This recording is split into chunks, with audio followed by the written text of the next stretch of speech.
अगर मैं कहूं कि पैसा क्या है, तो शायद ही कोई होगा जो ये बता ना पाए कि पैसा आखिर में क्या है। वैसे तो हम सभी जानते हैं कि भारत की करेंसी रुपया है।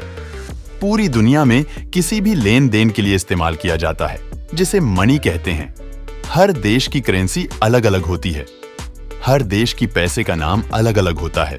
पहले लोहे, तांबे, पीतल, सोना, चांदी, इन सबको पैसे की तरह यूज किया जाता था। 1200 ईसा पूर्व कौड़ी के गोले को मुद्रा के रूप में यूज किया जाता था।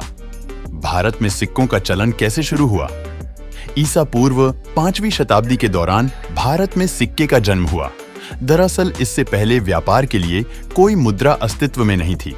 लोग एक सामान के बदले दूसरा सामान खरीदते थे, जिसे वोटर सिस्टम कहा जाता था। ऐसे में व्यापार के लिए एक मुद्रा की जरूरत महसूस हुई, जिसके निर्धारित मूल्य पर कोई भी चीज खरीदी या बेची जा सके। इस तरह मुद्रा के रूप में सिक्का अस्तित्व में आ गया। 550 ईस्वी के बीच गुप्त साम्राज्य में सोने के सिक्कों को काफी बढ़ावा मिला। सोने के इन सिक्कों पर साम्राज्य की मजबूती और सांस्कृतिक प्रकृति को दर्शाता चित्र दौरा गया था। इसके बाद 500 ईसा पूर्व सिक्कों को पंचचित्ती सिक्कों के नाम से जाना पहचाना जाता था। ये सिक्के देखने में आकर्षक नहीं लगते थे। ये सिक्के अधिकतर तांबे या चांदी पर किसी जानवर या पेड़ पौधों की तस्वीर चित्रित करके बनाए जाते थे। इसके बाद 700 सालों की राजनीतिक उथल-पुथल का असर सिक्कों पर भी पड़ा और इस दौरान इस दिशा में कोई बड़ा बदलाव देखने को नहीं मिला। लेकिन 1280 के बीच गुलाम वंश के शासन के दौरान सिक्कों को मानक रूप देने की कोशिश की गई। जहां अमीर वर्ग के लिए चांदी के सिक्के टका, तो निचले वर्ग में तांबे का सिक्का जीतल व्यापार के साधन थे।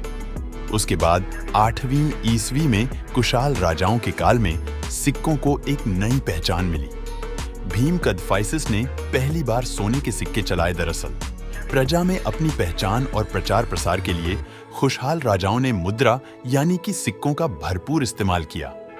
15 ईसा पूर्व के बीच सोने का मुद्रीकरण हुआ, इसलिए कागज की मुद्राएं का इस्तेमाल किया जाने लगा कि वो लाने ले जाने में हल्की भी थी और हिसाब रखने में भी आसान था।